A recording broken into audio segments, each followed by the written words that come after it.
Welcome to the Guy at the Movies podcast with Joe and Sean. I am Joe. He is Sean. And we are joined by the casual moviegoer himself, Ankit. How are you? I am great. You know, it's summer. I got my vaccine last night. I'm feeling good. Pfizer crowd, right? You're part of the Pfizer group? Yes, I am. Yeah. I'm part of the elite crew. The elites. I got asked today in a store why I'm still wearing a mask, and I said because only 60% of us are vaccinated. Thank you. Right. Yeah. Leave me alone, sir. Sean, how are you doing? I got Moderna. Where's my Moderna people at? Joe, can we have a sidebar? It's even a little bit worse.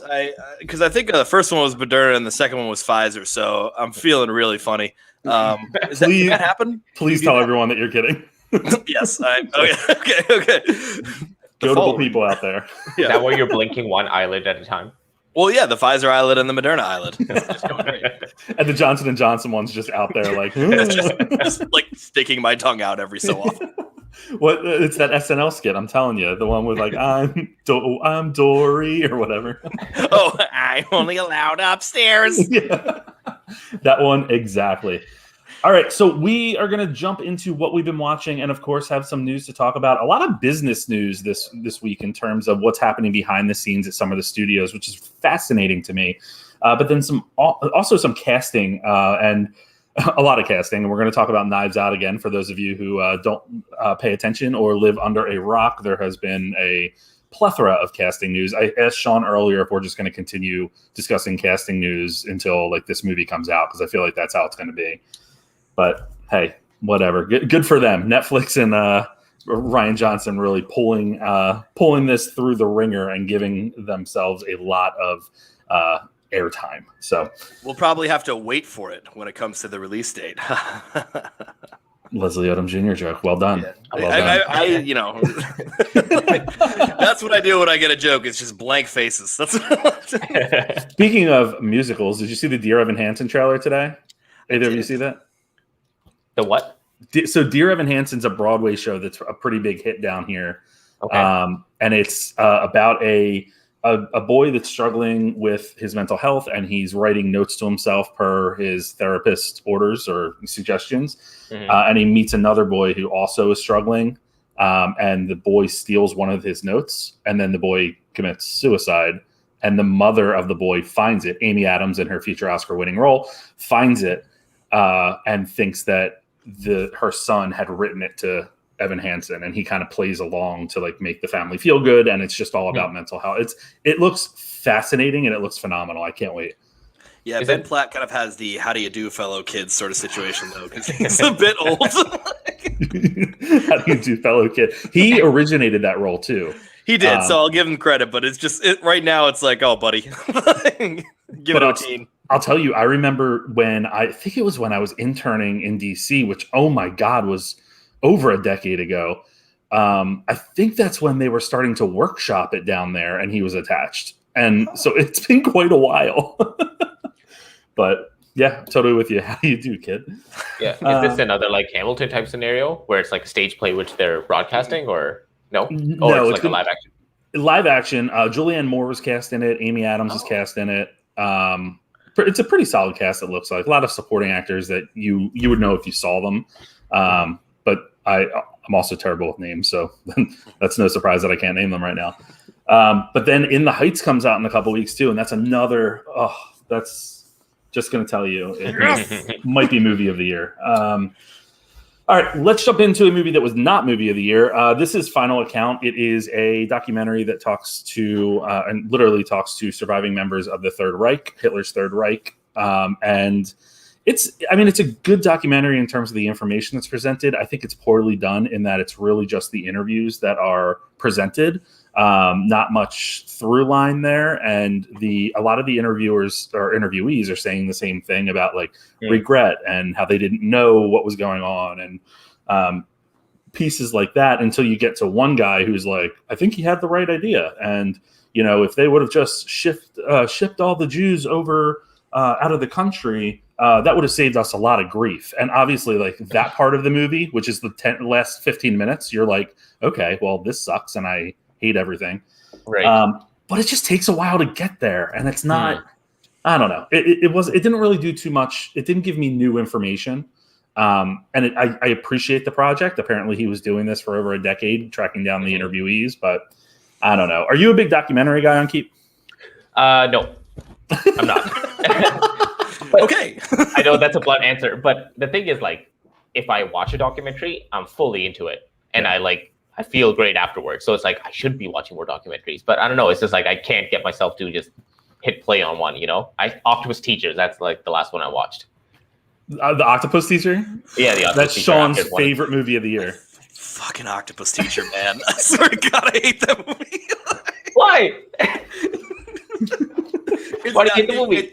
To tell you the truth, I hate the movie just because it won the Oscar, which is very unfair to that movie. But I just thought there were so many compelling documentaries this year, and some dude falling in love with an octopus got somehow got above all of it. And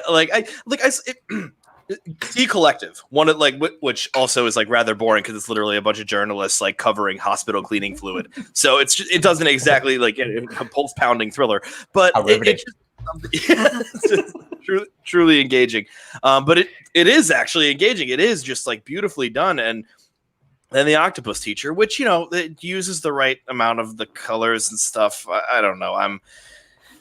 The Octopus Teacher. I shouldn't be like this. I should relax. But every time someone says Octopus Teacher, I just start to get angry. That's that Moderna kicking in. It's that half Moderna. Half Moderna, there it is. I share this all the time, but I love that online on Keep, one of, I think it was Rotten Tomatoes, they printed their summary of the movie is man swims with octopus. Not other descriptions and other synopsises are a heartwarming tale of one man. Rotten Tomatoes no, man with octopus. That's how the editor, whoever's responsibility was to write that, was reaching deadline.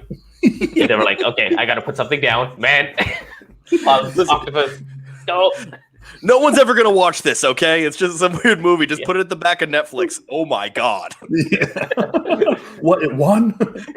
But then you have, Time, which is going to, the Criterion Collection. And My Octopus Teacher took home the Oscar. Whatever. Good for them. I still haven't seen it, so I'm not even worthy of discussing it. But, Sean, tell us a little bit about what you thought of Those Who Wish Me Dead. Oh, boy. So this was...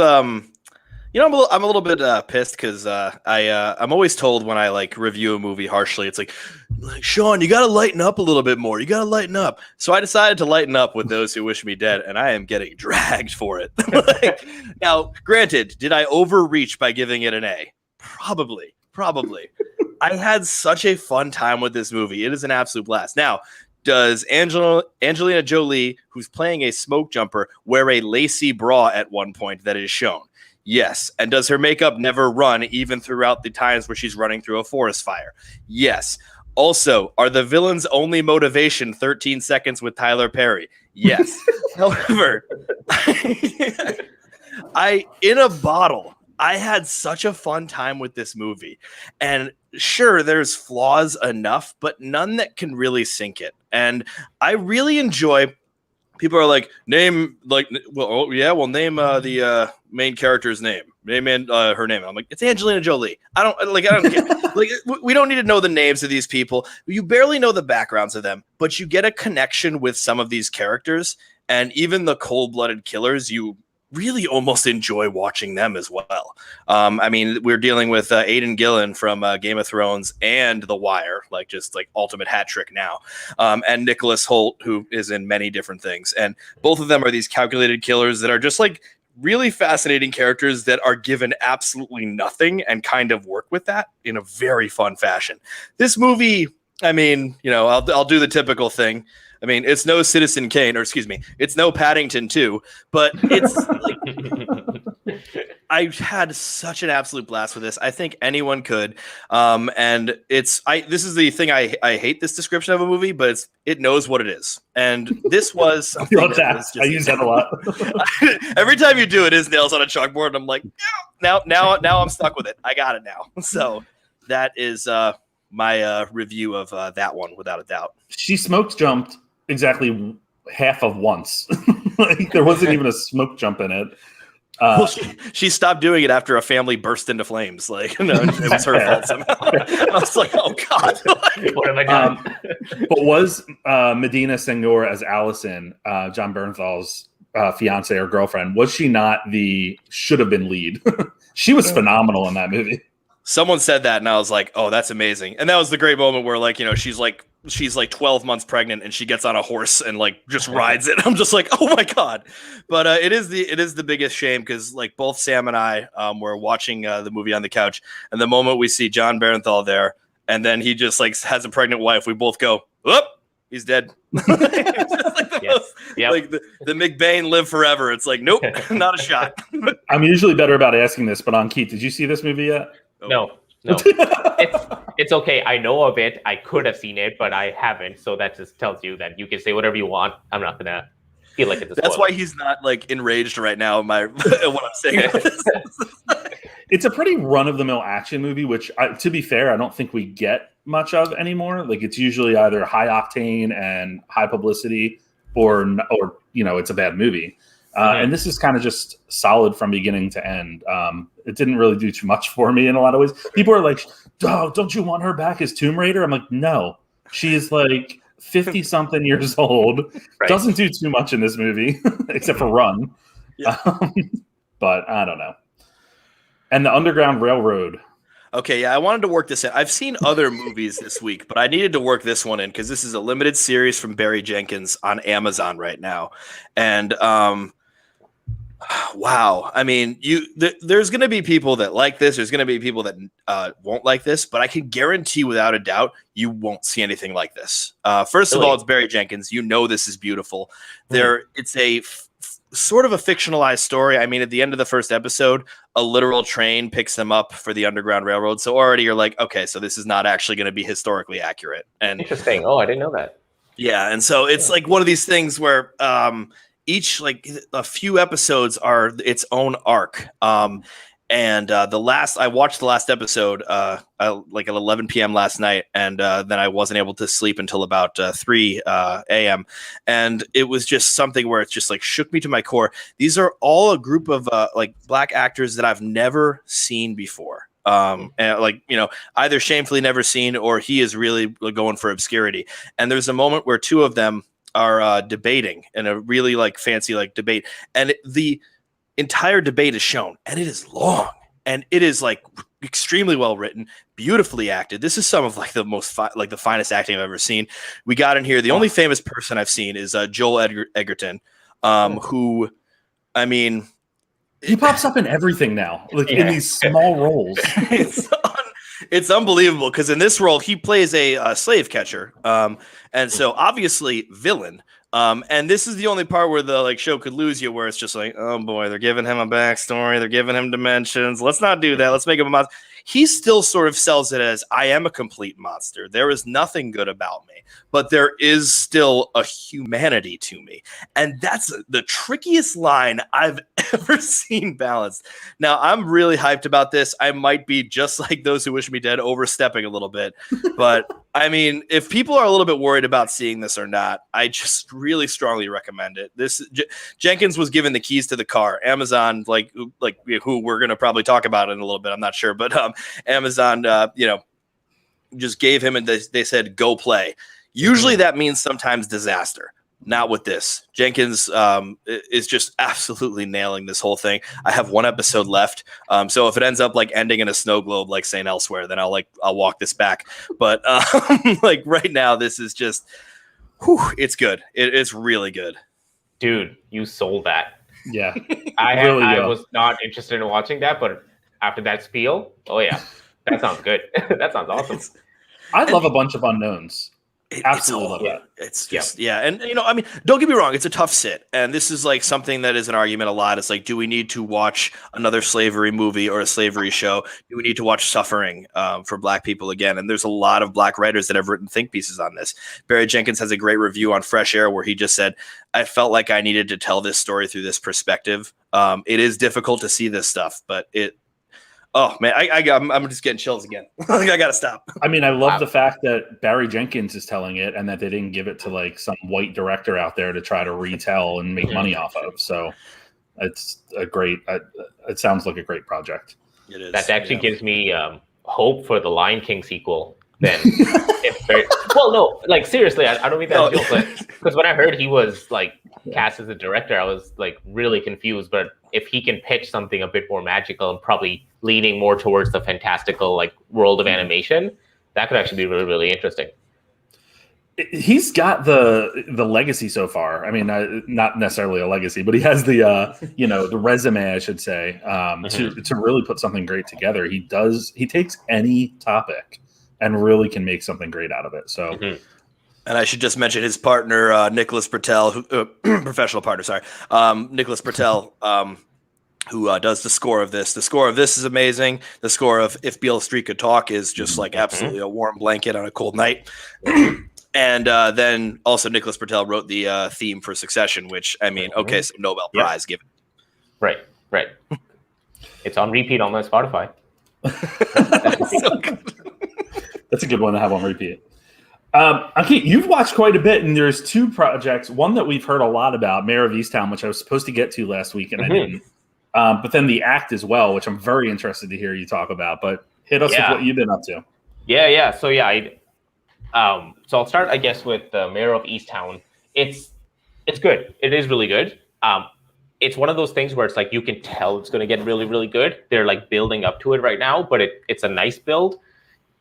Not like too much has happened, but I don't know if it's just because it's Kate Winslet or what it is. But there's just like, because of her, I'm liking the show. I feel like if it was another show and it was going in this pace and they were dropping just a few hints here and there, I wouldn't be as into it. But there's just something about it which I find really interesting. So I definitely recommend checking it out. Is it that Philadelphia accent that really just gets you going?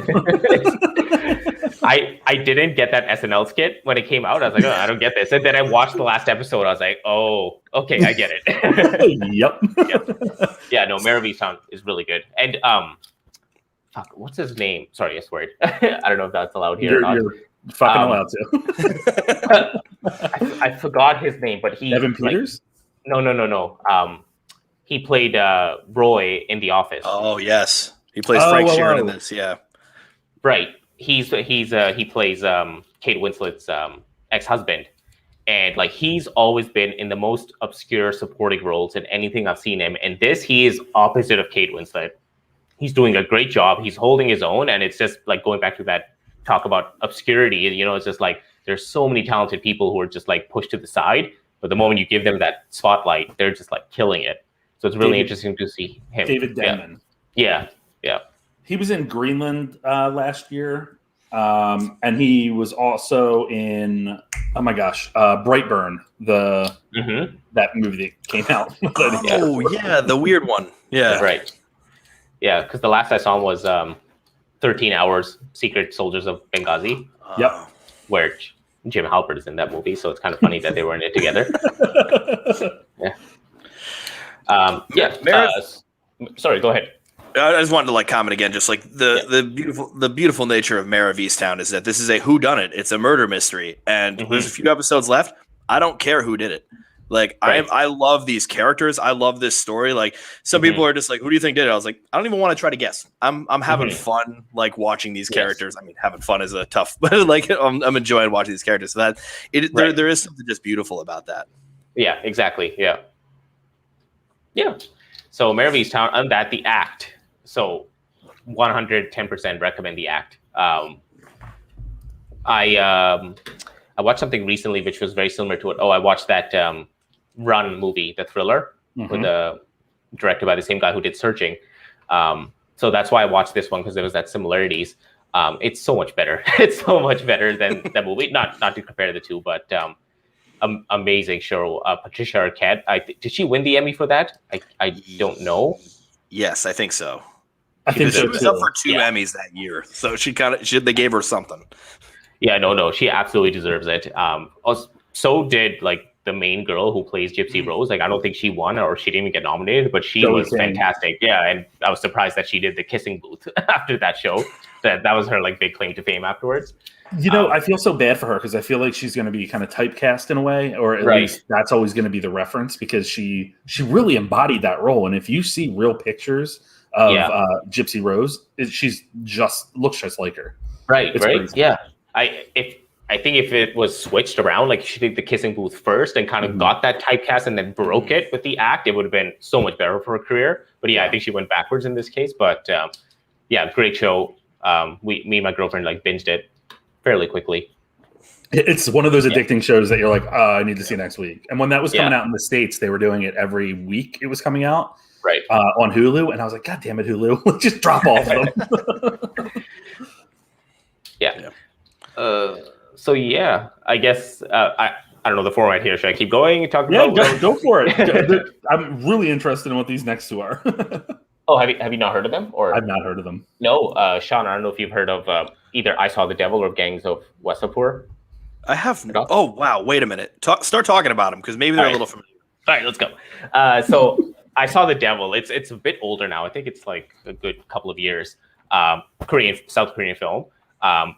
A lot of people told me you got to watch it because it's extremely violent, but it's like beautiful type of violent. Like what Korean cinema has become to be known as.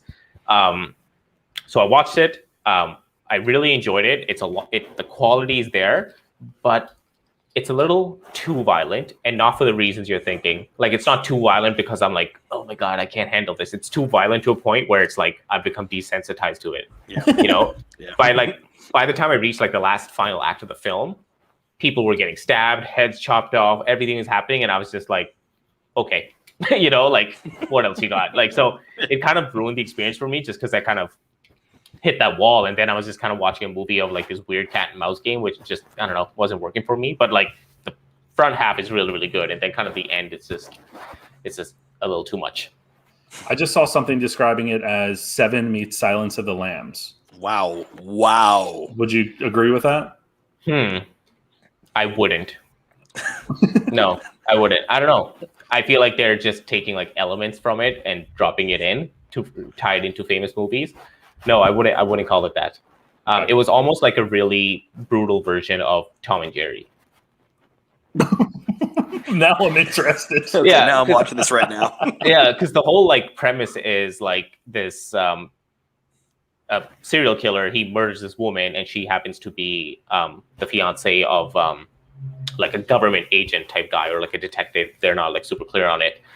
So he obviously goes out to get vengeance, but instead of killing the serial killer, he lets him go so he can purposely chase him and get in like this weird cat and mouse game. So there are moments like when you're watching it, you feel like you're watching a cartoon because like this serial killer, he's doing his thing, and then this guy just bursts through the door and like beats the shit out of him and then goes away, So it's like it's like has that like Tom and Jerry or Spy versus Spy feel. I feel like that's a better representation. I'm all about that now. Right. Yeah. They should have you on their team to promote this because that definitely sold it. Yeah, but no, I do say if you can handle like really violent stuff, you should watch it, even though it gets a little too much. Like I don't know if you guys have seen City of God. I felt the same way with City of God as well. Yeah, where it just got a little too much at the end. But still, very quality cinema. It's really really good. Very nice. Yeah, and then Gangs of Wasseypur it's an Indian film.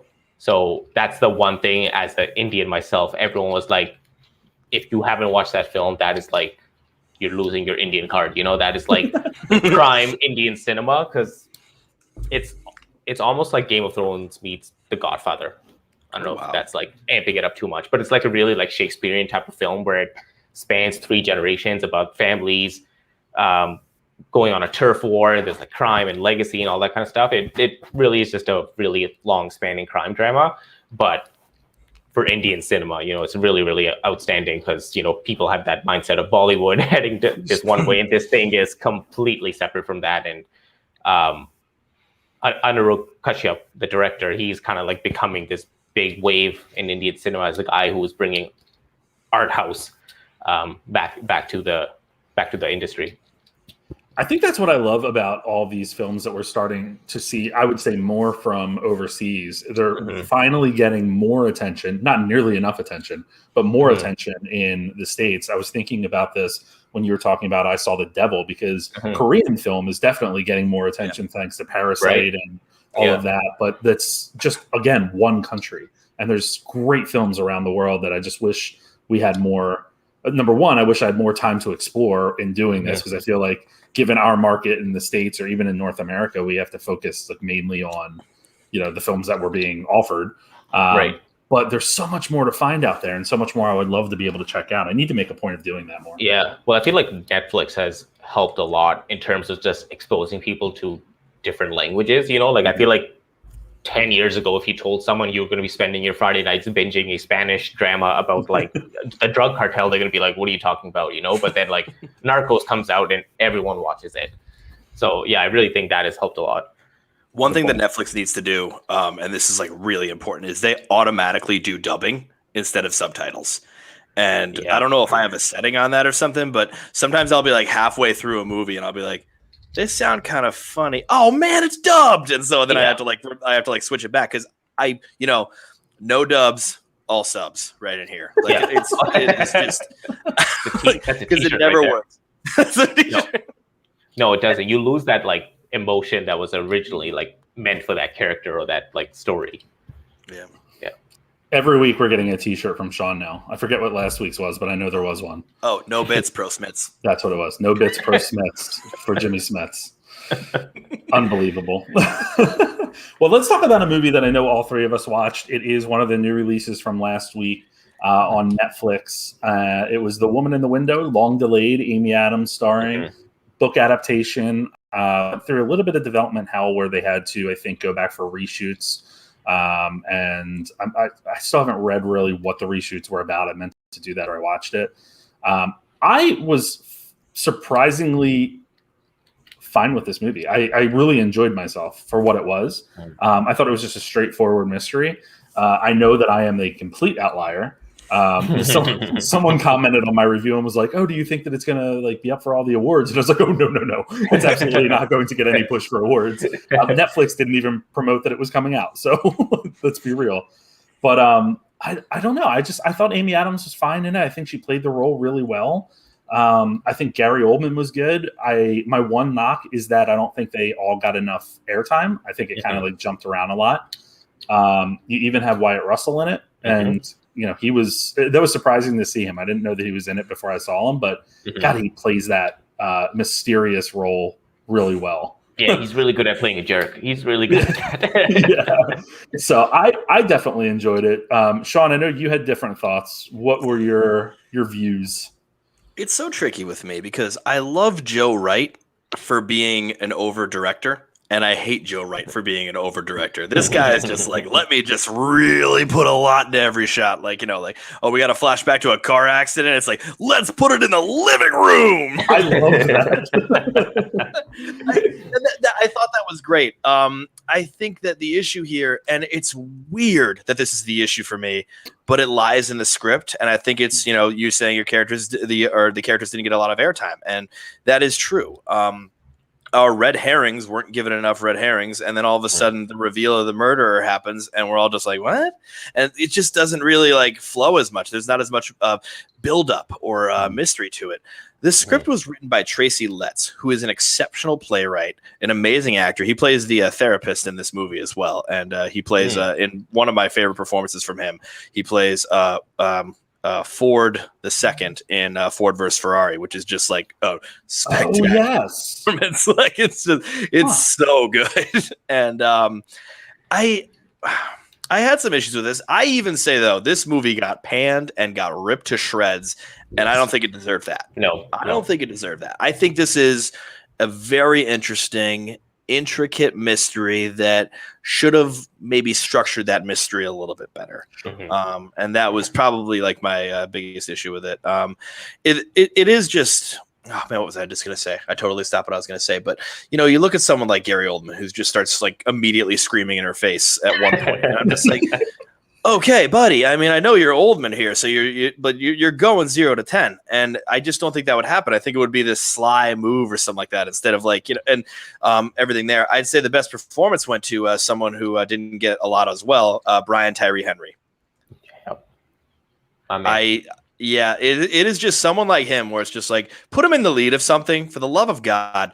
He's like in one scene of the Joker. He's in one scene of if Beale Street Could Talk. He's in what a couple of scenes of this. But if this movie had Amy Adams and Brian Tyree Henry at the center, where they're trying to figure out what's going on, he's kind of on his side a little bit, and then then you start to wonder and stuff. There's like avenues you could have gone down. You have a lot of actors here to work with that can screw with the viewer's head and Amy Adams' head. Start working that. Mm-hmm. You got to watch The Outside Story, man. Brian Tyree Henry's lead role. I saw. Okay, yes, this. Okay, yes. I did see that he was there, and I saw him in the middle of the poster, and I'm like, did they make a mistake? Wait, is he the lead? No, he's the man. He's the man of the hour. He deserves to be a lead. He can carry any film he wants. Yeah. I will say Godzilla versus Kong, though, his role was a little overworked.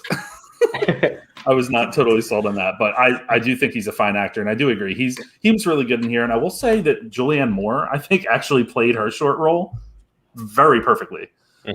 Like she can play a kook really well. Yeah. But what did you think of this on Keep? I will agree with Sean that it's being panned way harder than it needs to be. I think a lot of that has to come with just the hype around it. Like if you see Amy Adams, Gary Oldman, Julianne Moore on a cast list, it's like, yeah, this is going to be like a complete home run. And it wasn't. So I think a lot of cinephiles especially are upset with that. But I think like the thing with me about this movie is I hate if you switch out the entire cast and replace it with another cast and it's the exact same movie. I think that's a really bad sign. And I think that's what this movie was. Even though it has so many talented people, I don't think they were used to their full potential. So, Amy Adams could have been Isla Fisher, let's say, and it probably would have been the same movie. Not to take away from their acting skills, like the moments that they had, they were really good at it. But I just think overall, as a film, it didn't feel to me like I was watching a film full of like A-list actors. And I don't know, I just can't put my finger on it. There just was. Like there was missing that mystery or that intrigue. I don't know. I feel like they couldn't pick a tone. That's something that bothered me. I know, like Joe, we were talking about it on chat a little bit about how I kind of liked that like 80s slasher campy feel they were going for, and a bit of like Hitchcock, but it would happen so abruptly that it didn't like fit with the rest of the movie. Like the movie is like, okay, I'm going to be like David Fincher, like dark gritty, and then oh my god, it's like this like quick pan to a knife scene. It's like Yeah, you got to make a decision. It was kind of odd how they did that. And then, I mean, I don't know that a comparison between The Woman in the Window and this next movie that I'm going to mention has ever been made, nor is it going to go over well. But it also, the ending scene, or at least the fight on the rooftop, was very much Batman versus Superman on the roof. Like, that's how it looked in a way. And it was, but I liked it. I was into it, probably because I like Batman versus Superman. But you're right. There was not one tone. And that's what makes me want to go back and do a little bit more research. And I wish I would have done it before this on what the reshoots were, because there are some points in the movie where you can tell, like, it's not choppy, but you can tell that there's the shift in tone, right? Yeah, I think if they went either or, like either full like dark gritty crime drama or full like, yeah, we're gonna make this completely campy, I think it would have worked either way. Do we need to start like really supporting Amy Adams in choosing better roles, or just like, I don't know, because I think she's a good actress that just gets trapped in like Hillbilly Elegy was a misfire. This isn't like people aren't even talking about it anymore, and Netflix didn't even talk about it leading up to it, which was really surprising, except for their like sizzle reel of movies that were coming out. That's why I jokingly today, when the Dear Evan Hansen trailer came out, there's a scene where Amy Adams like opens up the blinds, and I was like, is this Woman in the Window too, or are we getting or is that like her big breakthrough? Like she's finally okay after her son's tragedy, and I'm like, she's getting the Oscar. Woman in the Window. Oh, sorry, I did a little Dear Evan Hansen. Oh my god. To your point about that, I think what's stopping Amy Adams a lot is that she's trying to win that Oscar. Yeah. I feel like she is kind of trying to be like Leonardo DiCaprio, who's just like only going after those like films that could potentially win her the Oscar instead of branching out and doing the more fun roles. That's why I really like when actors or actresses finally win the Oscar, because then they're like, fuck it, I can do whatever I want now. Like Emma Stone is like, I'm going to be Cruella because I already got my goals, So it's like Leonardo DiCaprio, instead of doing Oscar films, he's like, yeah, I'm going to do a Quentin Tarantino movie because now I can, So I just think she needs to stop trying to win that gold and just just do whatever comes on her plate. She's probably getting offered a ton of amazing roles.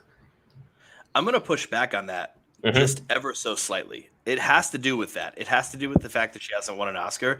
But often there are a lot of people, and I think all of us are these people, that will sort of say, oh, she's trying to get that Oscar for Hillbilly Elegy. Oh, she's trying to get that Oscar for Woman in the Window. I think whatever role she picks, unfortunately, the narrative is going to be she's trying to get that Oscar. Think about the Dear Evan Hansen thing. Oh, she's in a musical and a supporting role. She's trying to get that Oscar.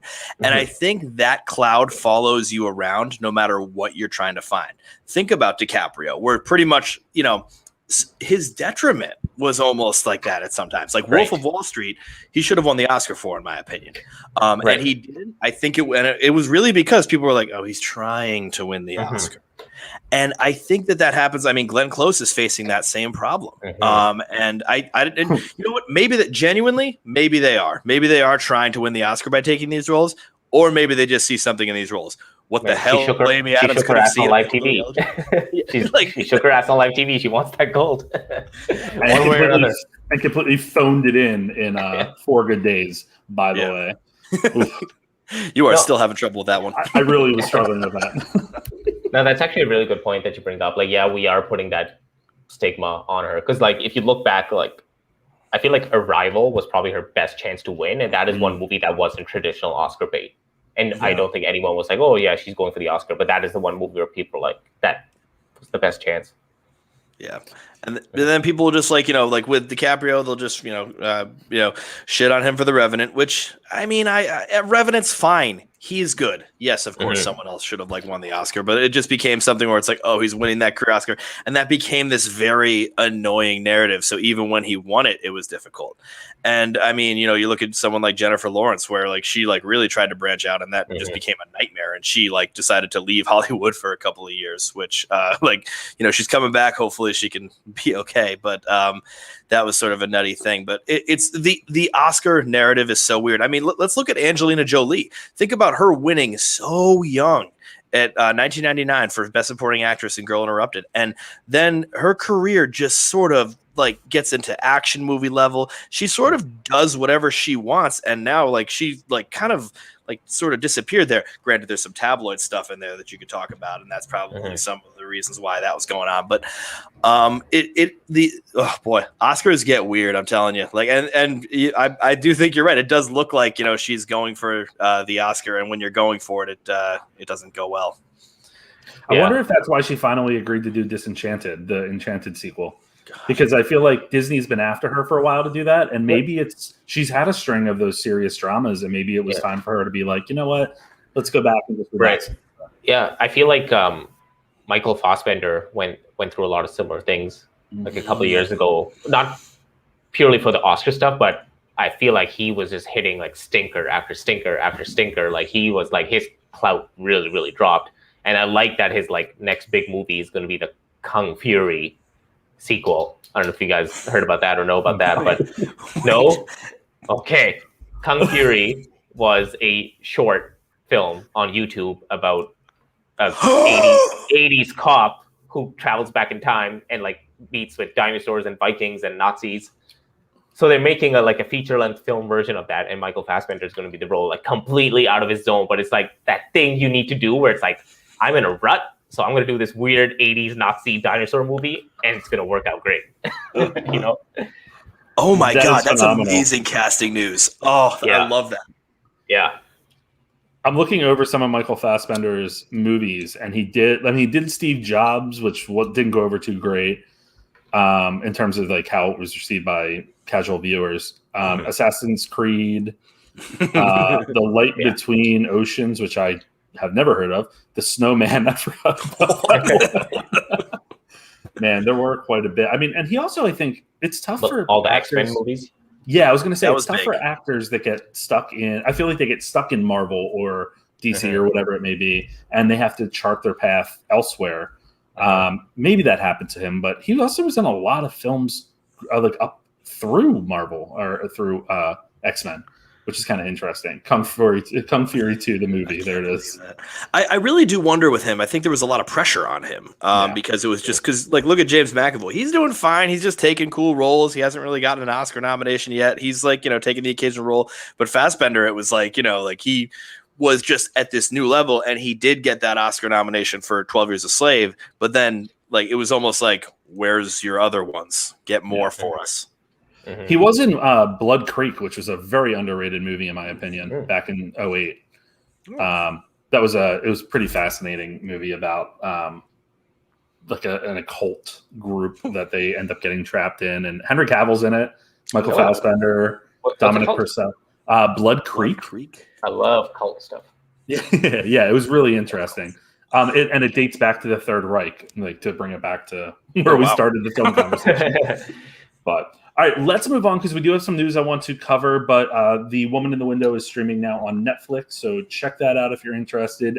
It's not as bad as everyone says, in my opinion. So it's a decent watch. Sean, you want to talk real quick about Awards Watch with Sean? Yeah, very quick, because I basically talked about the Globes last week. But basically my column this week was about the Globes and what award show is now going to replace it with the buzz. Or will the Globes still be the buzz, even though they're not televised? Will there still be awards given out? Now, that's yet to be heard from. And, they'll just probably like shout them in the streets and then the news will cover them or something. I don't know. But there could be still something. And would that still, actually affect the buzz? Or will it now be between the Critics' Choice Awards and the Guild Awards? Critics' Choice Awards are literally the opposite of the Oscars. You'll never see anything that's like the Oscars. Then you go to the other one and the other side of it at the Guilds, and those are really good predictors of the Oscars, but they're given very late, like really close to before the Oscars. So there's going to be this desert in between where people are just going to speculate, like give buzz, or I've heard there's like an actual full blown Critics Awards that are starting to take place that might for some reason like take its place and be televised. But at this point, it's a little bit weird. Now, when I say Guild Awards, I mean Directors Guild, Screen Actors Guild, which is televised, Producers Guild, all that kind of stuff. And it goes back and forth. But that was what went on in my Oscars column that you could see at guidethemovies.com. How did your MTV predicting go? Your MTV Movie Award predicting? I think. Well, I mean, you led me astray with Best Kiss, which is the best out of context. Do they still have that? But it's weird. They've put television involved. So we all thought it was going to be Bridgerton, and it was instead the Outer Banks, that dumb Goonies treasure hunt, like the high schoolers that have like 12 packs. And I saw one episode of that. And I'm like, that guy's 34. It's a very WB thing from back in the day when they would have like, Smallville and One Tree Hill, and they were all like 34, 35. Yeah. I'm going to fail my exam. Shaving his face. Yeah, as he's rushing to like a child support hearing afterwards. Anyway, so just to bring it back real quick to the Michael Fassbender conversation, Nate in the chat just said, isn't Fassbender supposed to be in the next Fincher movie? I did just look that up, and he is attached to David Fincher's next film, which is called The Killer, and there's really no other details about it, but other than I think it's an adaptation of a graphic novel. Sequel to the Mank, probably. Yeah. Mank 2. Mank Harder. Mank Harder. Still manking. Too Mank, too furious. On that note, let's move into some of the news that we have going on that's a little business oriented, but I think interesting for us to discuss. News broke yesterday, kind of surprisingly, that Warner Media, which was acquired by AT&T from Time Warner in 2016, will be merging with Discovery, which makes a lot of sense, kind of. The current Discovery CEO is going to be heading up that new company, which does not have a name at this point. But some of the pieces that you should know about are that the total deal is worth $43 billion.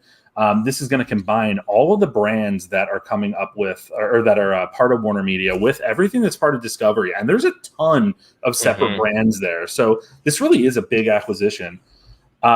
The quote is, Warner Media's storied content library, a popular and valuable IP with Discovery's global footprint, is what they're excited about. So it does sound like part of it is about Discovery's global reach that they have established. Warner Brothers or Warner Media in general has sort of struggled a little bit with that in the past years. I think ever since maybe it was before the acquisition, but Warner's kind of been on a downslope after being like the main, like the creme de la creme or forever. There's potential.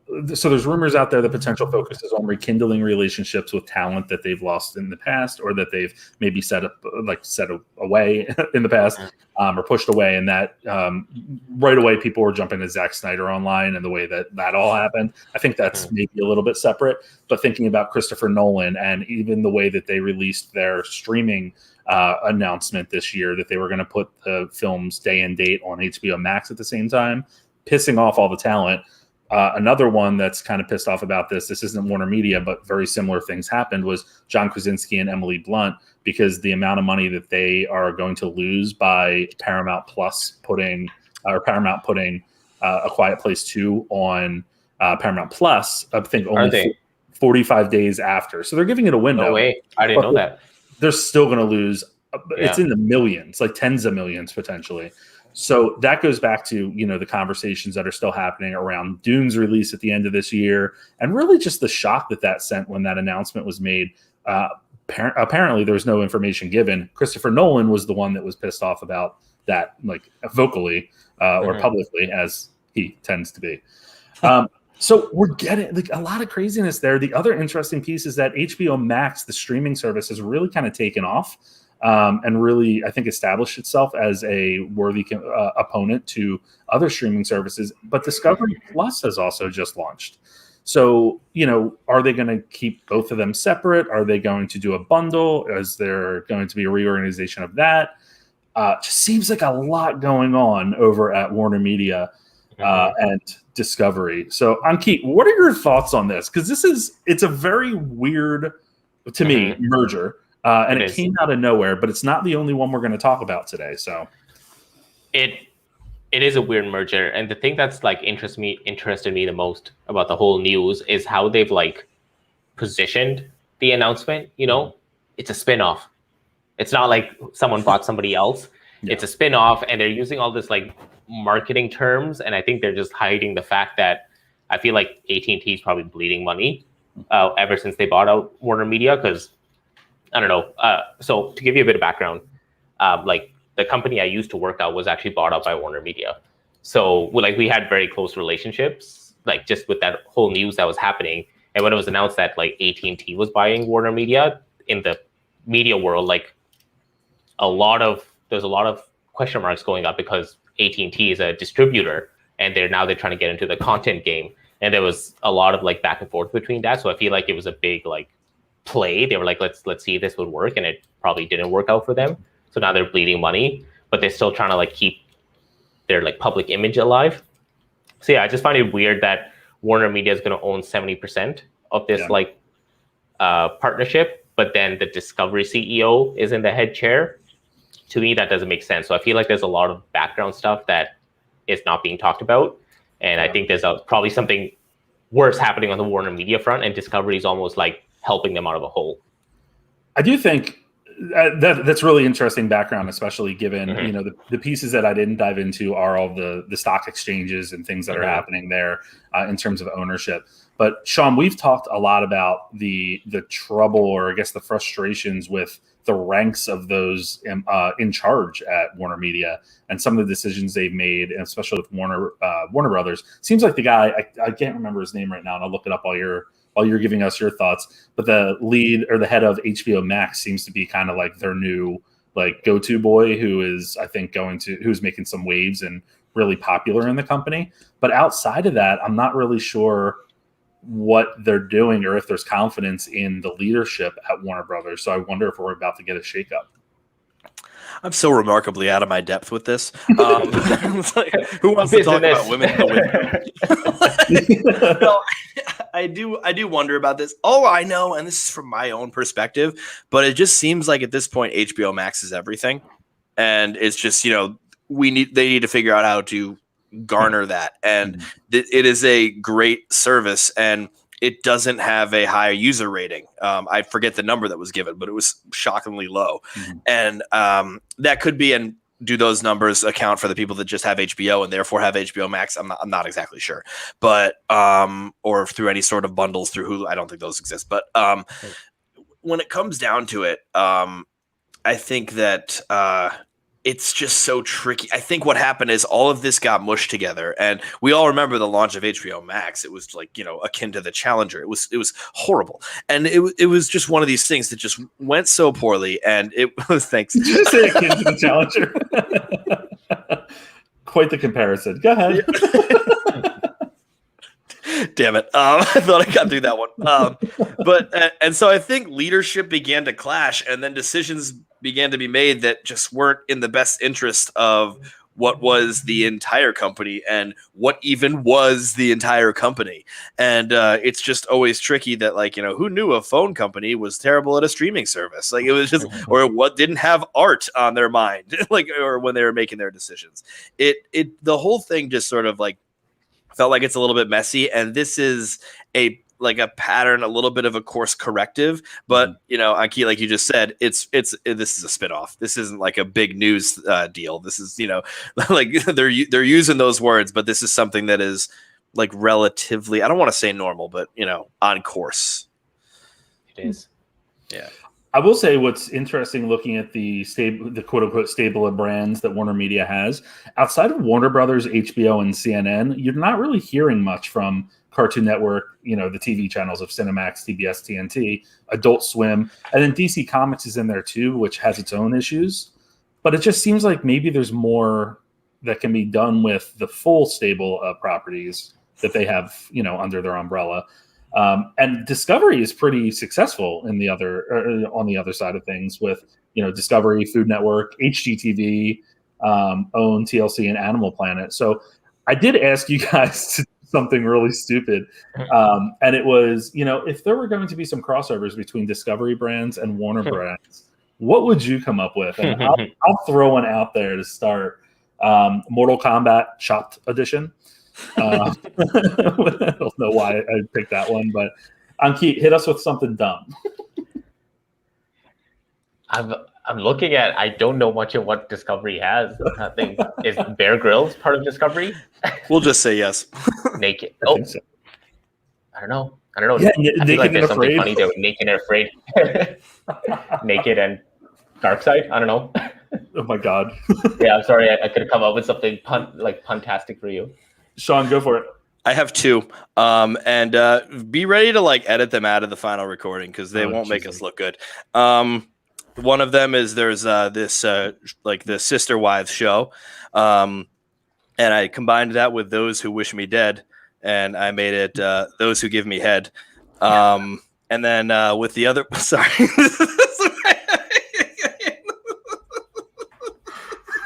Oh my god. I didn't want to do. You take a left turn, and I never see it coming. I didn't want to do any of this. And there's my 1,000 pound life, and so I just changed that. I didn't really change the title, but I made it Wonder Woman 1,984 instead of 1,984. So those are quite the list. Once again, we're leaving it in. I did not want to do this. We're leaving it in. I also said Zack Snyder's House Hunters and the Barefoot Contessa meets Bigfoot. Whatever, I don't know. There were some other ones I saw online after I asked you guys this, and they're pretty funny, but I don't have that up now. It's going to be interesting to see if they try to bring any talent over. And the reason I say that is because you've seen A&E as a channel, so obviously not in the mix here, but A&E doing a lot of interesting shows where they're bringing some names into their shows to try to, I guess, push the brands. You also have kind of had that with HGTV in the sense that they brought in some celebrities to build new homes for some people that made impacts in their lives. Right. Or I think Melissa McCarthy was on one, and so it does seem like we're starting to blend a lot in terms of what used to be standalone reality is now getting the infusion of some name recognition. So yeah, who knows? I feel like maybe Warner's just trying to pad their content play in the sense they're really big on the fictional storytelling and the geek side of things, but when it comes to reality TV or lifestyle type shows, they really don't have much on their plate. So it's probably just easier for them to buy out a company to do it for them than trying to make their own.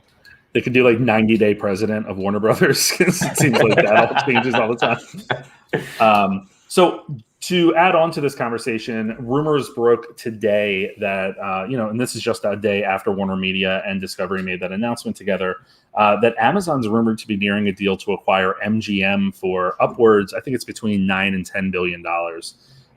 What we're looking at here is they would end up taking on a bunch of ownership of the 007 franchise films. Not the actual IP of 007, but the film library, which is extensive, as well as the Creed films, The Handmaid's Tale, a bunch of other properties as well. MGM's been rumored to be up for sale for quite a few years, and I think that there was a hiring about a year and a half ago of someone to help them explore how to go about doing that.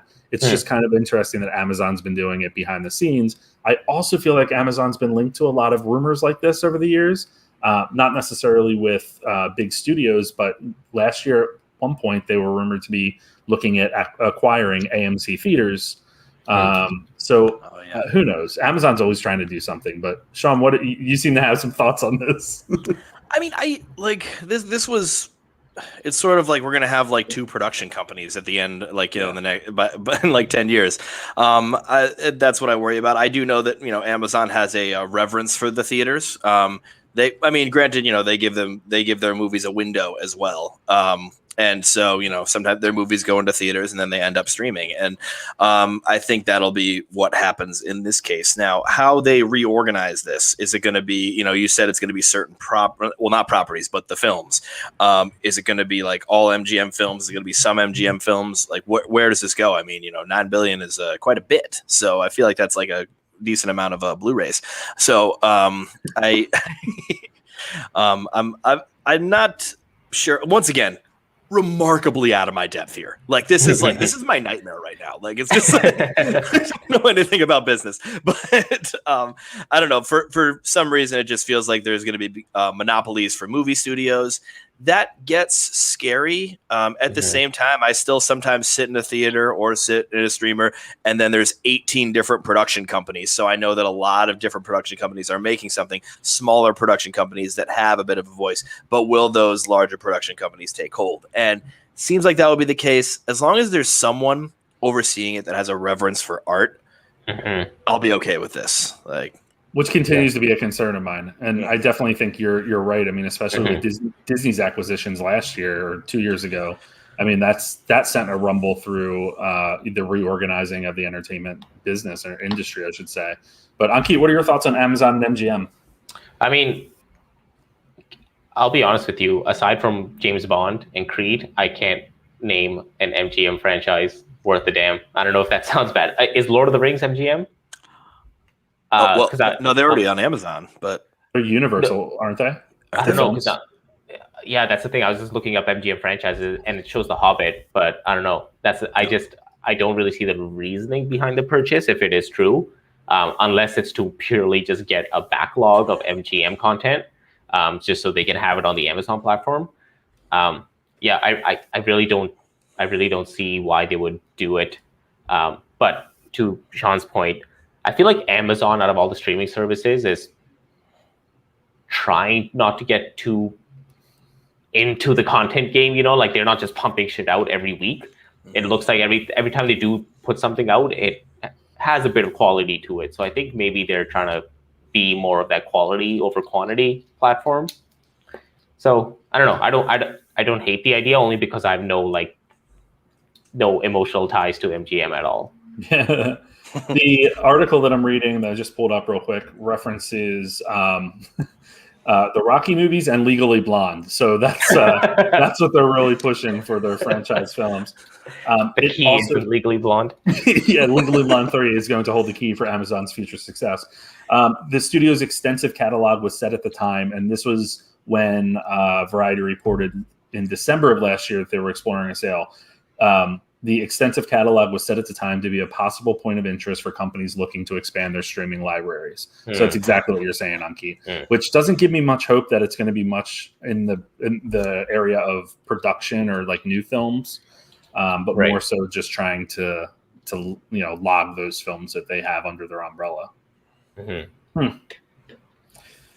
Should we go to some more fun news? I mean, this isn't necessarily breaking news, but Idris Elba's new film is coming out next year. Now it has a date.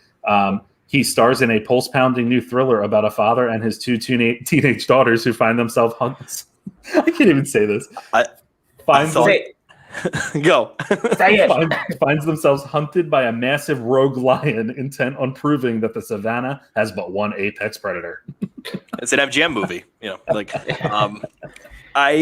I was terrified just now. I don't know why I was terrified when you said it, but you're like, this is kind of breaking news. Idris Elba. I'm like, oh my God, he's in Knives Out too.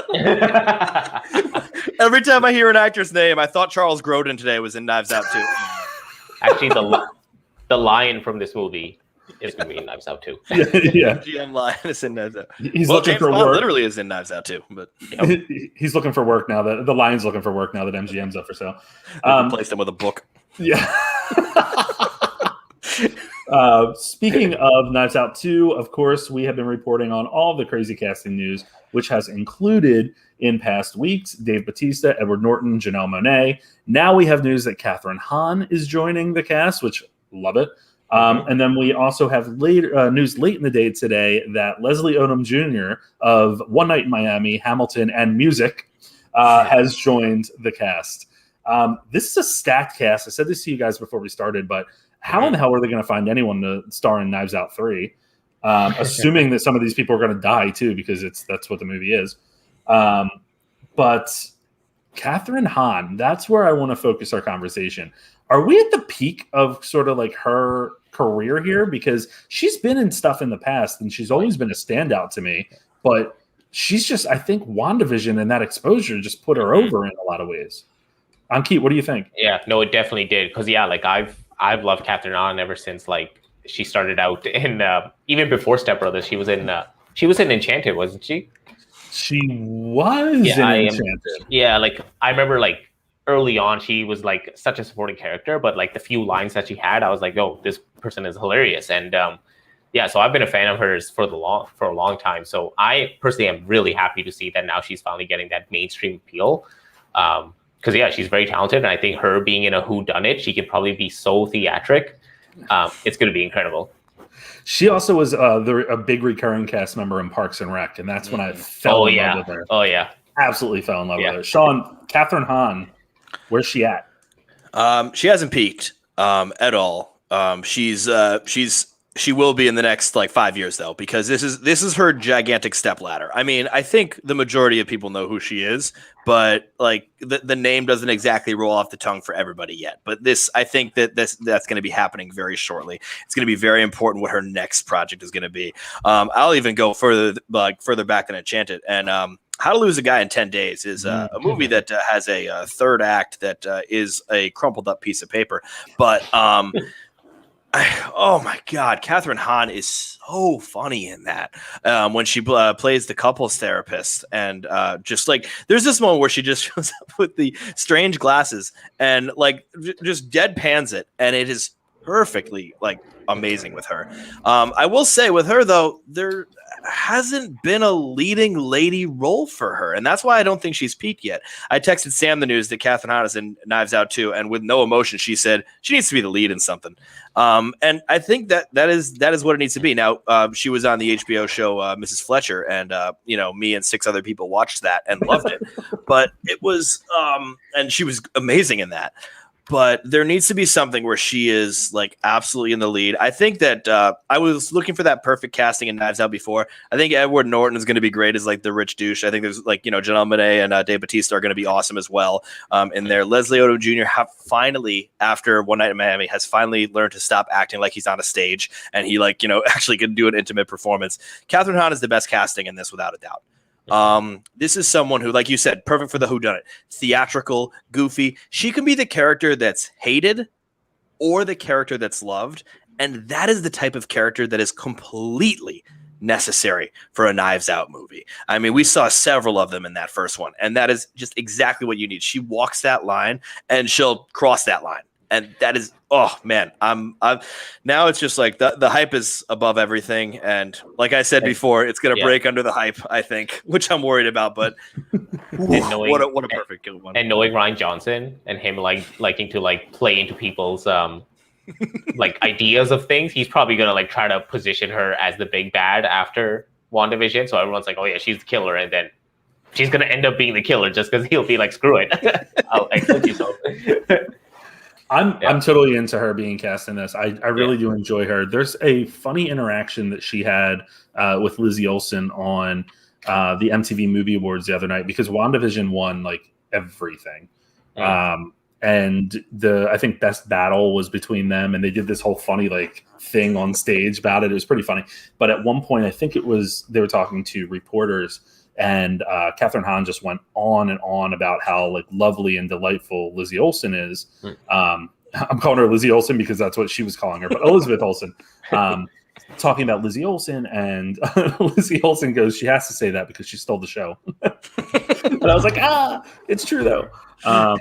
But she seems like such a delightful person too. And I know that that's like outside of the conversation of like what roles should they take and have they peaked or not. But I really enjoy actors that seem humble, and she seems very humble for all the roles that she's taken leading up to this break, because like we said, she's been acting her ass off for years in a lot of supporting roles. Well, that's why I feel like she is so humble, because I feel like even if she does peak in the next 5 years, she won't care. She'll be like, okay, I'll just go back to doing like obscure TV shows where I'm playing like a supporting character, and she'll be totally fine with that. You know, Marvel's going to try to find a way to keep her going because people loved her. So they didn't kill her. They didn't kill her. Yeah. The first rule of comic books. we just talked about that with Spiral the other day too. Didn't see a body. Didn't see a body. Fell for that hook, line, and sinker. So the next story here is that Millie Bobby Brown and Henry Cavill are returning for Netflix's surprise hit film Enola Holmes, which came out right at the beginning of pandemic time last year. And the original director, Harry Bradbeer, as well as the writer Jack Thorne are on board. And this is again going to be based on the books. I think it's a 6-book series, the Enola Holmes Mysteries, and of course focuses on Millie Bobby Brown as Sherlock Holmes' sister. Number one, I'm surprised that Cavill's back for this. Number two, I'm excited for this. I don't know why when this news broke, I was pretty excited, Sean. I think I texted you. This was a great movie. It was even if you don't consider it a great movie, it was a good movie, but it was also the movie that we all desperately needed in the pandemic, because we were just like at absolute just misery levels, and just, you know, all of a sudden the movie starts and, you know, Millie Bobby Brown looks at the camera. It's like, where do we begin? And I'm like,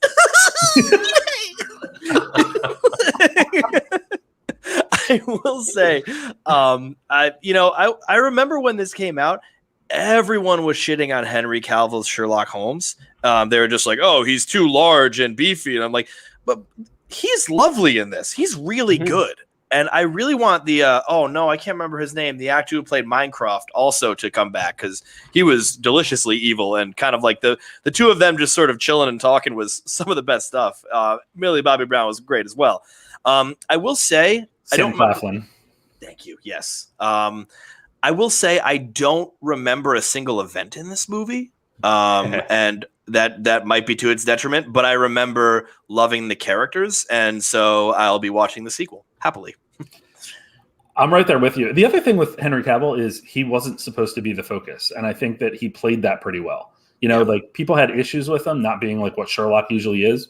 Good, because the focus of this story is on Enola. But Ankit, did you see this and did you like it?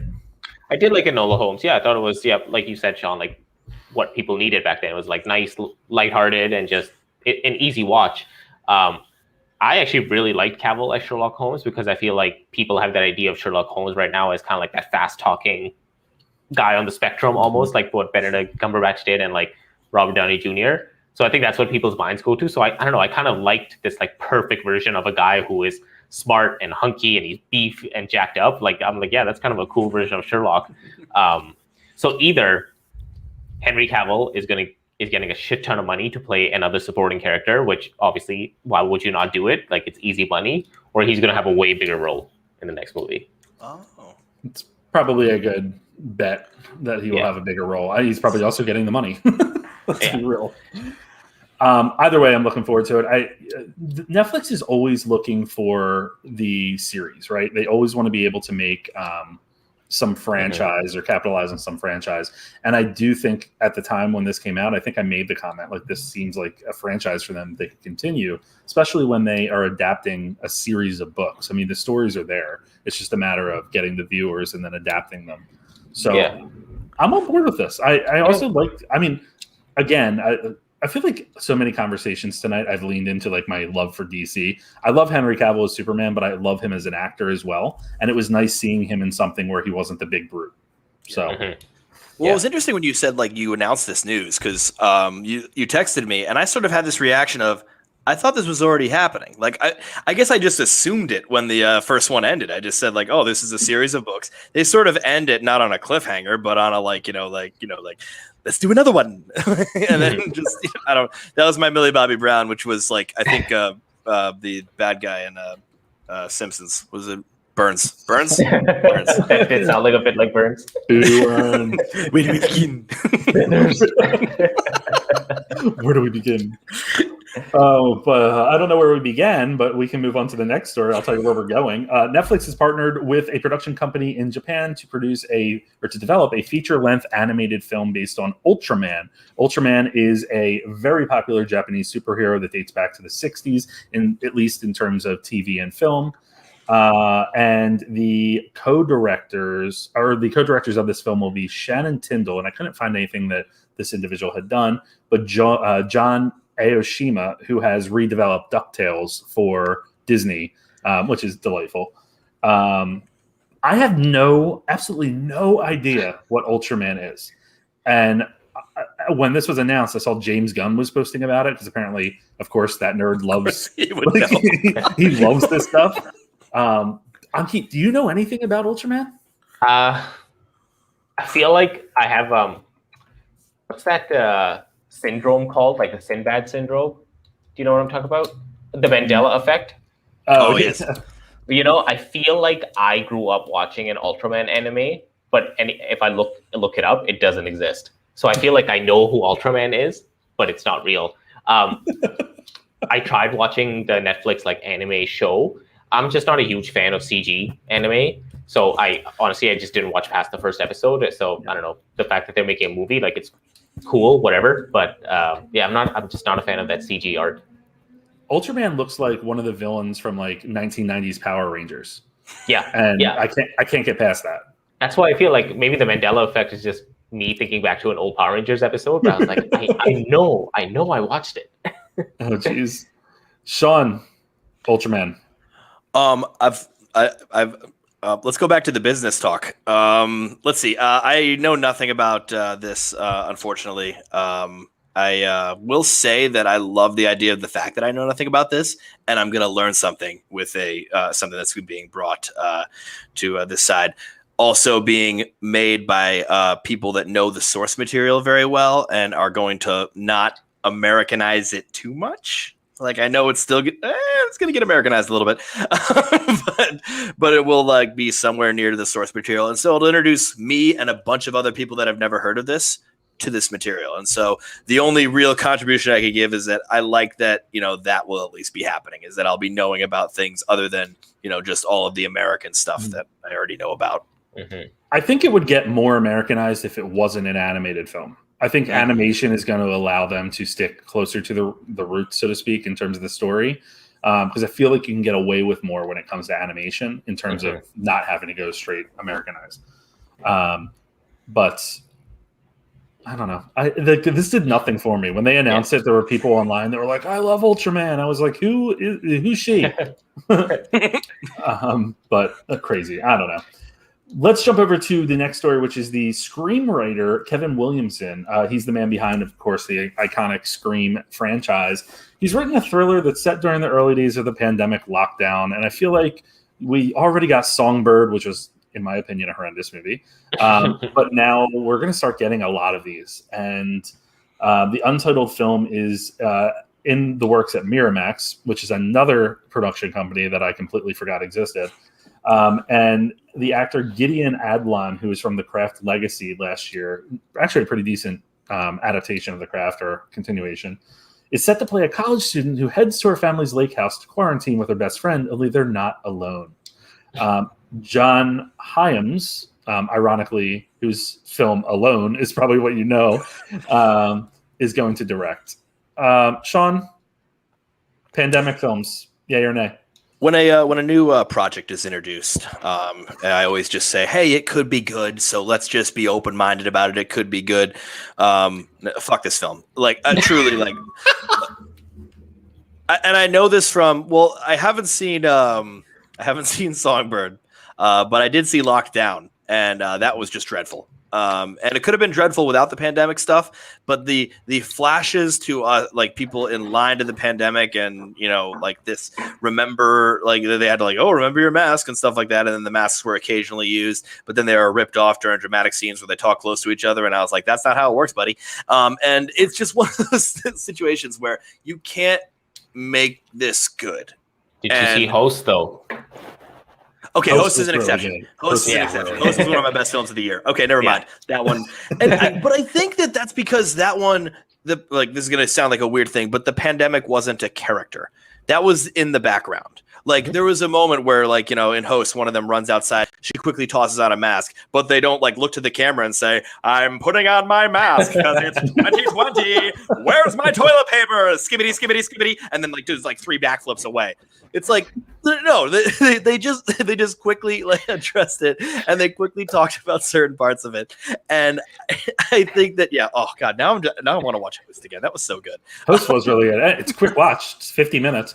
It is a quick watch. You mentioned something about the pandemic not being a character, and that's actually what I think this might have going for it, is because if they're heading to quarantine right at the beginning of the pandemic, and they're alone, kind of it reminds me of Hush a little bit. Obviously not with I don't want to call it a gimmick, but not with the storyline of it being a deaf woman in the woods by herself.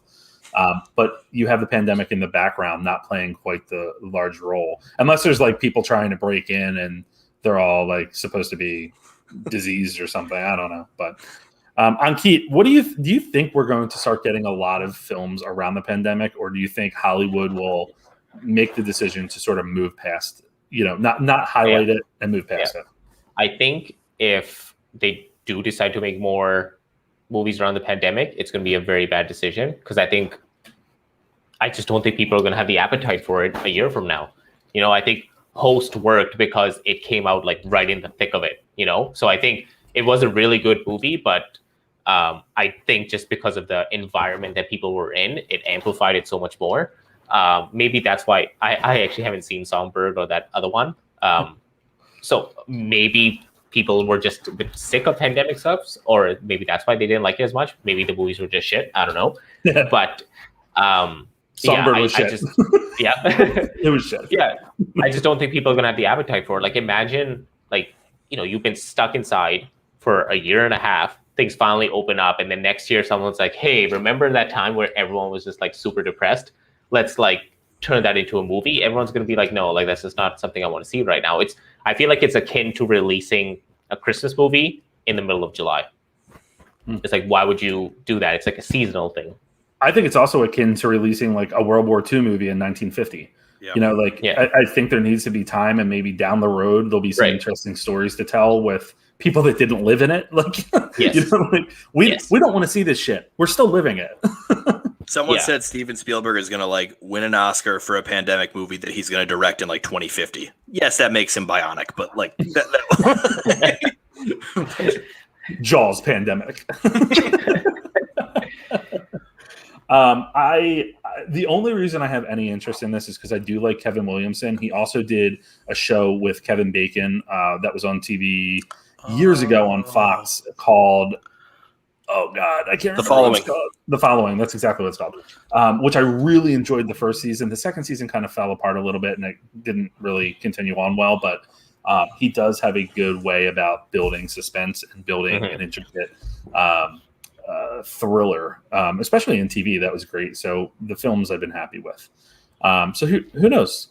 Scream is one of my favorite horror series. So, and the new one apparently is. There's a lot of anticipation. So this could be good unless it's like Scream 6. Sidney Prescott goes to the mountains to hide from the pandemic. Yeah. I think the problem isn't that it might be bad. I think the problem is people just might not have the appetite to see it. It could be a very great film, but people are just like, I just don't want to watch that right now. And I wonder if in the pitch he like mentioned it was like at the beginning of the pandemic, and maybe it's not totally like a pandemic film in that sense, but that's just like the instigating piece that gets them alone, like wherever they are. So maybe it's in the marketing. I don't know. But I agree with everything you said. I don't think it's going to be a series of films that people are going to want to watch if we're just focusing on the pandemic, especially after this year. I want to see the one with Jared Leto, where he is done with his 4-week retreat, and he comes out. That's a good one. What's going on? Just him wandering through the street. Oh my god!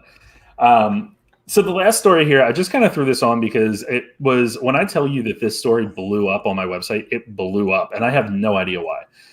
But as you may or may not know, Adam Sandler is not returning for Hotel Transylvania 4. We are getting a Hotel Transylvania 4. The trailer was released today.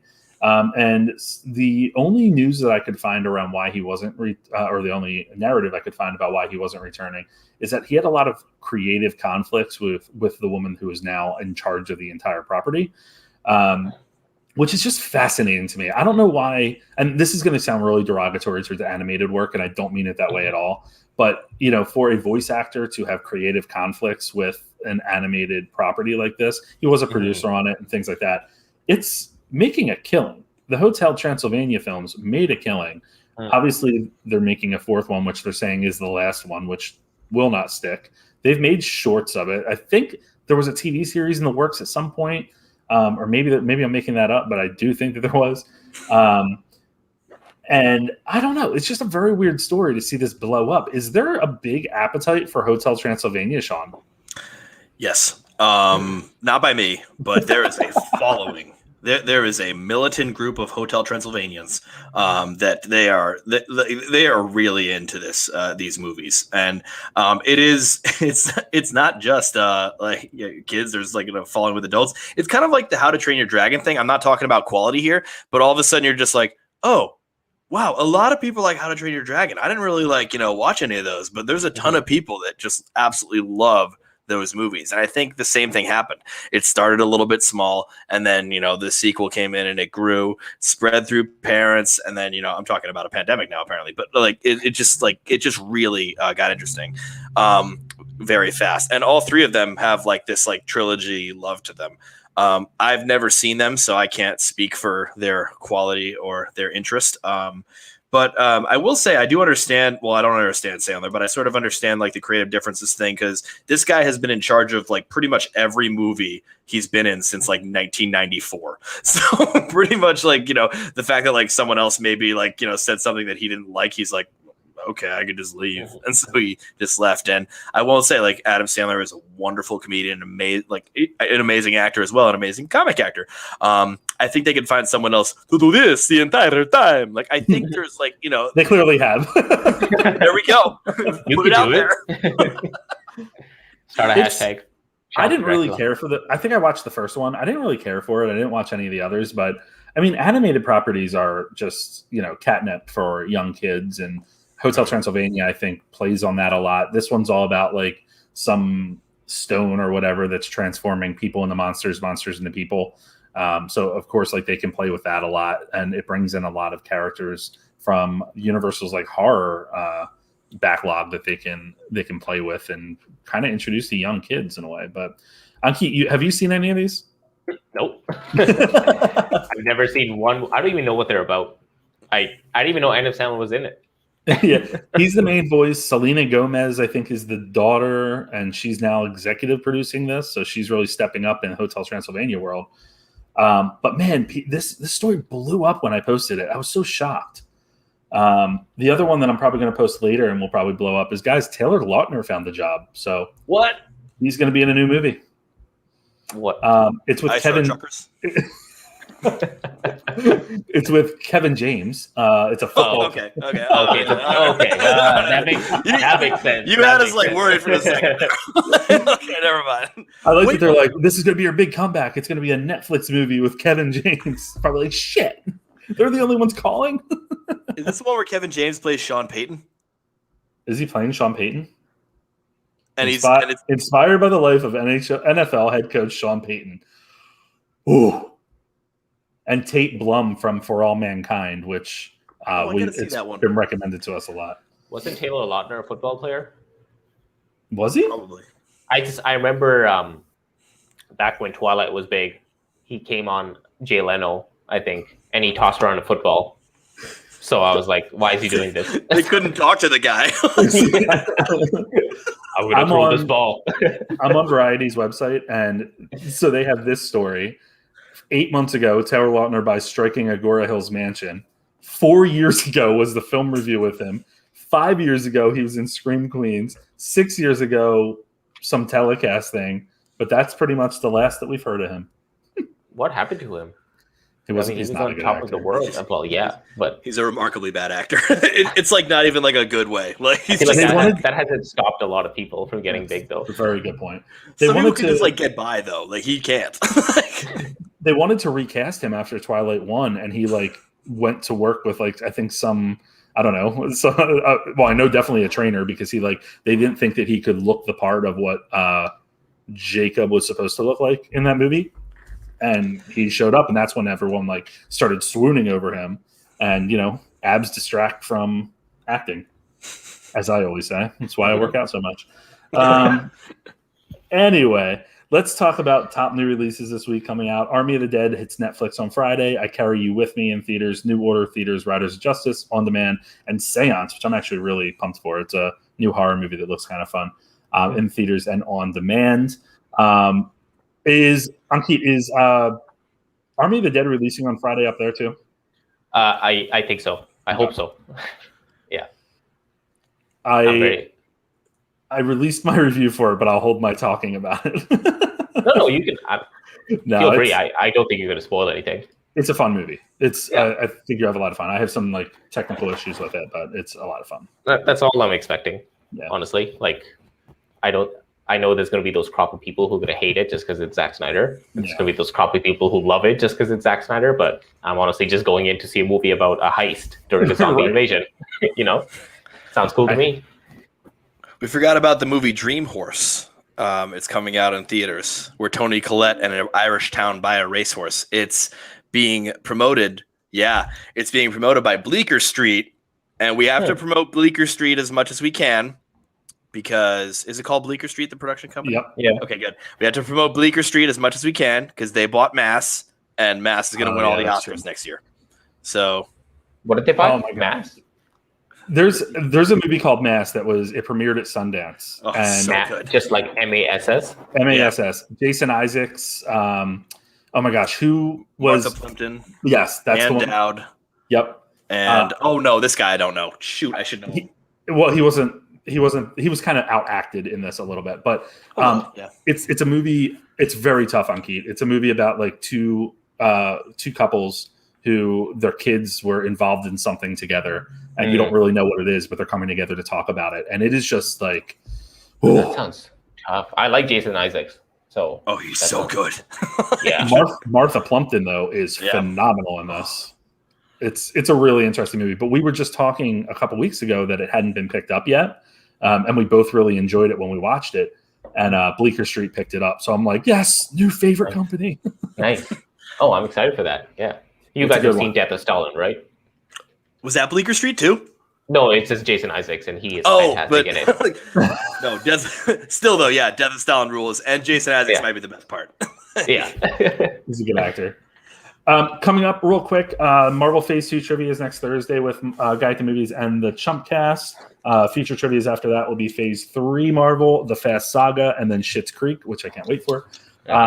And then Sean and I have started introducing spoiler chats weekly. If there's a movie that we feel like we want to dive into a little bit more, they've been pretty well received. So we did Wrath of Man 2 weeks ago. We did Spiral last week. Who knows what will be coming your way? I think we talked about movie would we do this weekend? Maybe Army of the Dead. Who knows? Dream Horse. Standalone 2-second pod. I completely forgot about that movie. Anyway, Ankit, we always appreciate you coming by. You're always a blast to have. Tell people where they can find you and your fantastic movie memes. Yeah, when you called me what was it? You called me master of the memes. I was like, I sound like a wizard. I'm just like pulling memes out of my ass or something. No, I am in one place and one place only. That's not true, but I like to only be on one place. That's the Casual Moviegoer on Instagram at the Casual Moviegoer. Yeah, man, I don't really have much things going on. I was like, oh, do I have any updates? Not really. I'm just doing my thing. Yeah, you do your thing and you keep it consistent and you do it well. So, I mean, hey, what works for you is phenomenal for us to watch. So, definitely appreciate you coming on and sharing some of your wisdom with us. As always, yeah, it's always a good time. Sean, where can people find you? Math Teacher Movies on Instagram. I do Monologue Mondays, What the Oscars Got Wrong Wednesdays, and Final Shot Fridays. I review movies of old and new, and I review television of old and new. Also, at guyatthemovies.com, I have a new column, Awards Watch with Sean. That started 5 months ago. I know. When I said new, I was like, I can't walk this back. I'm doing the voice.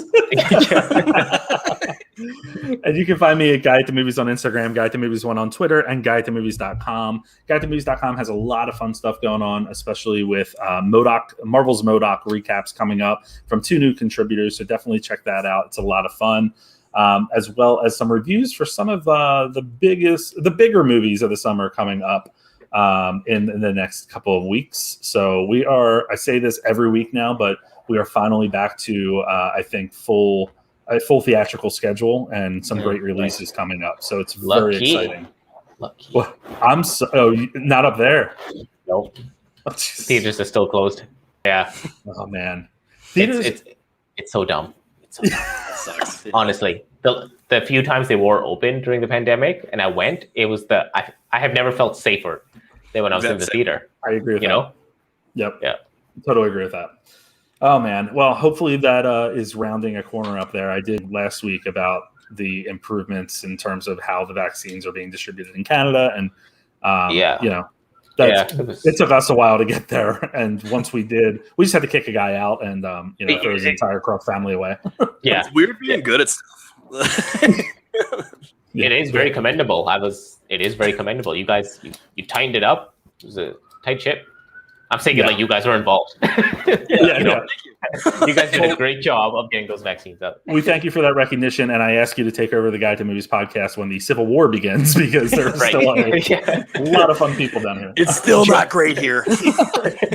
Joe is a traitor, and he will never be the host of the podcast. It is not fun, but you can listen to this podcast every Wednesday morning, unless otherwise noted, wherever you get your podcasts. So please check us out, leave a review, leave a comment. Like us, rate us, subscribe.